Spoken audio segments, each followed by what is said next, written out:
বন্ধুসকল, উজাই লামডিঙত এটা ব্যক্তিগত ঘৰৰ ভিতৰত এৰাবিক টিউশ্যন লৈ থকাৰ সময়ত এদল সন্ত্ৰাসবাদীয়ে যি ধৰণে ইমামৰ ওপৰত আক্ৰমণ কৰিলে এইটো কেতিয়াও গ্ৰহণযোগ্য নহয়। আমাৰ এনেকুৱা লাগিছে কোনোবা চৰকাৰৰ মানুহ যেন এওঁলোকক উচতনি দিছে এইবিলাক কাণ্ড কৰিবলৈ, কিয়নো অসমত বৰ্তমান অসমৰ ৰাইজে জুবিনদাৰ ন্যায় বিচাৰি আছে। সেইকাৰণে মুখ্যমন্ত্ৰীয়ে অৰহৰ চেষ্টা কৰি আছে যাতে কেনেকৈ মিয়া এটা মেটাৰ টানি আনি জুবিনদাৰ মেটাৰটো তল পেলাব পাৰি। আৰু এনেকুৱা লাগিছে যেন মুখ্যমন্ত্ৰী লাহে লাহে এই প্লেনটো সফল হৈ গৈ আছে। আমি অসমৰ ৰাইজে লাহে লাহে জুবিনদাৰ মেটাৰটো তল পেলাই আছোঁ। জাষ্টিছ ফৰ জুবিন লিখা বন্ধ কৰি দিছোঁ।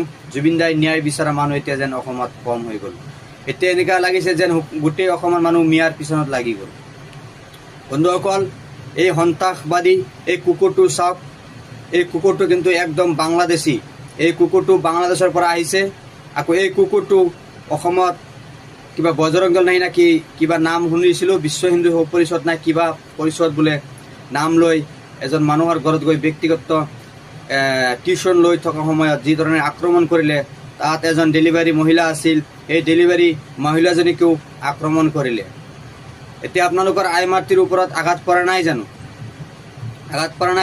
আৰু এই সন্ত্ৰাসবাদীবিলাকে অসমত এনেকুৱা ধৰণৰ অজাগ্ৰতা সৃষ্টি কৰিছে, এনেকুৱা ধৰণৰ সন্ত্ৰাসবাদী সৃষ্টি কৰিছে।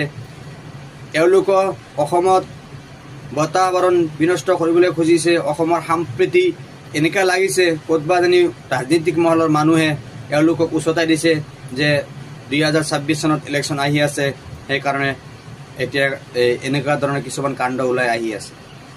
বন্ধুসকল, যিজন মানুহ যিটো ধৰ্মৰে নহওক, অসমত প্ৰত্যেকজন মানুহ নিজৰ নিজৰ ধৰ্মৰ ব্যাপাৰে গৱেষণা কৰাৰ অধিকাৰ আছে আৰু গৱেষণা কৰিব পাৰিব।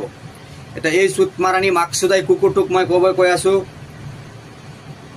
তই আগতে বেদৰ এটা শ্লোক শুনাচোন আমাক, নহ'লে ৰামায়ণৰ এটা শ্লোক শুনাচোন। এই কুকুৰটো, এই চুটমাৰাণীটো এইবিলাক একো ক'ব নোৱাৰিব।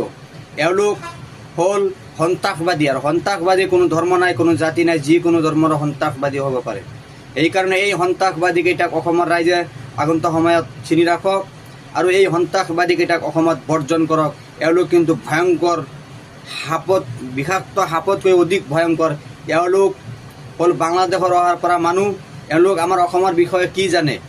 সেইকাৰণে অসমত আমি সকলোৱে মিলিজুলি আছোঁ, এওঁলোকৰ চকুত লাগি আছে, কিয়নো এওঁলোক হ'ল এটা সন্ত্ৰাসবাদী। আৰু সন্ত্ৰাসবাদী